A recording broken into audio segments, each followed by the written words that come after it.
हाँ, सिंधु नदी जो जिसका स्रोत जो है तिब्बत से मानसरोवर झील। आप लोग को बताए थे झील के बारे में पढ़ाए नहीं पढ़ाए क्या?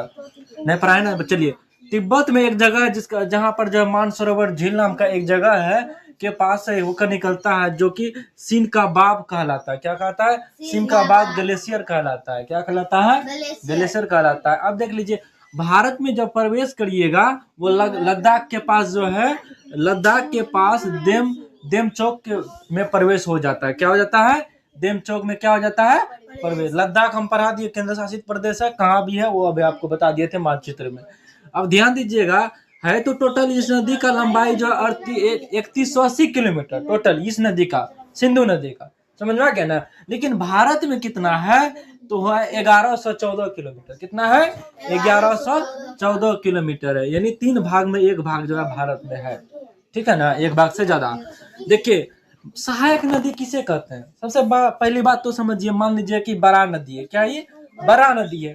अब बड़ा नदी है, कोई जामे करते हैं, मतलब कि पतला नदी आकर के मिल जाता है, इसमें मिल जाता है। वो यही जो मिलता है ना, ये नदी को हम लोग बोलते हैं सहायक नदी। क्या बोलते हैं? सहायक नदी। यानी जो मेन नदी है वो तो हो गया आपका सिंधु नदी। ठीक है ना। अब ये सब जो सहायक नदी मिलेगा, इस सिंधु नदी में कौन सा सहायक छोटा मोटा नदी, उन्हीं को हम लोग क्या बोलते हैं? सहायक नदी बोलते हैं। सहायक नदी में पहला क्या है? झेलम नदी। क्या है? झेलम नदी। इनका स्रोत जो है वीरनाथ जगह है, जो कि कहाँ है? कश्मीर में है। कहाँ है? कश्मीर में है। वीरनाथ नाम का एक जगह है। देखिए, गुलमार्ग घाटी से स्टार्ट होकर के श्रीनगर जाती है। श्रीनगर से जो है वुलर झील में जाके क्या होती है? गिर जाती है। मान लीजिए कोई नदी जाके बहती है, मान लीजिए यहाँ पहाड़ इस तरफ का ही, पहाड़े में झील के पास गिर जाता है। झील में देखे झरना टाइप का बहता है ना, वही नदी आकर के नीचे गिर जाता है। कहाँ पर गिर जाता है ये नदी? झेलम नदी। तो वुलर झील में। कहाँ पर? वुलर झील में। अब यहाँ ध्यान दीजिएगा, ये पाकिस्तान में भी चिलम में मिलती है। कहाँ में मिलती है? पाकिस्तान में चिलाल नहीं, चिनाल में मिलती है। कहाँ मिलती है? चिनाल में मिलती है। अब देख लीजिए, चिनाब नदी है। क्या है? चिनाब नदी है। चिनाब नदी है। क्या है? चिनाब नदी। अब चिनाब नदी के बारे में हम पढ़ेंगे। चिनाब नदी क्या है? चिनाब नदी देखिए कहाँ से स्टार्ट होता है? चंद्र प्लस भागा, यानी चंद्र प्लस भागा जो कि है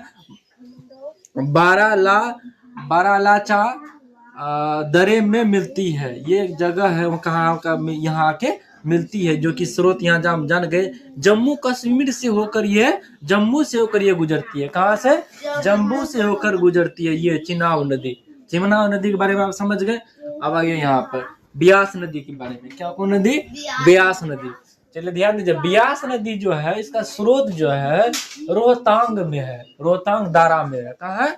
रोहतांग दारा। देखिए, जो कि आके कहाँ मिलती है? सतलुज नदी में। क्या वो नदी में? सतलुज नदी में।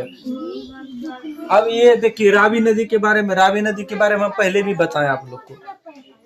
रावी नदी है जिनका स्रोत जो है रत्न पीक जो है, जो कि हिमाचल से स्टार्ट होती है। हिमाचल क्या होती है? हिमाचल के बारे में हम पहले बता दिए हैं। हिमाचल नहीं बताए, फिर बोलिएगा भी पट्टा लाल कर देंगे, त्रिभुज बनाएंगे। हिमाचल ठीक है ना, समझ में आ गया ना। अब देखिए, जो पंजाब क्षेत्र में बहती है, पंजाब में भी यह बहती है। रावी नदी जानते हैं पाकिस्तान में भी है। समझा गया ना। पाकिस्तान जो कि पंजाब जो है पाकिस्तान से सटले है ना, ये थोड़ा ही दूरी पे है ना, इसलिए पंजाब में भी बहती है। समझा गया ना। अब देखिए इधर सतलुज नदी के बारे में हम पढ़ेंगे। यहाँ बोला गया था सतलुज नदी में मिलती है। सतलुज नदी में देखिए इनका स्रोत जो है कहाँ से स्टार्ट होती है? राकज ताल। कहाँ पर? राकज ताल, जो कि तिब्बत में है। कहाँ है? तिब्बत में। तिब्बत कहाँ है बाबू? भारत और चीन के बीच में जो है, यानी चीने में है तिब्बत। समझो ना, तिब्बत चीन में है।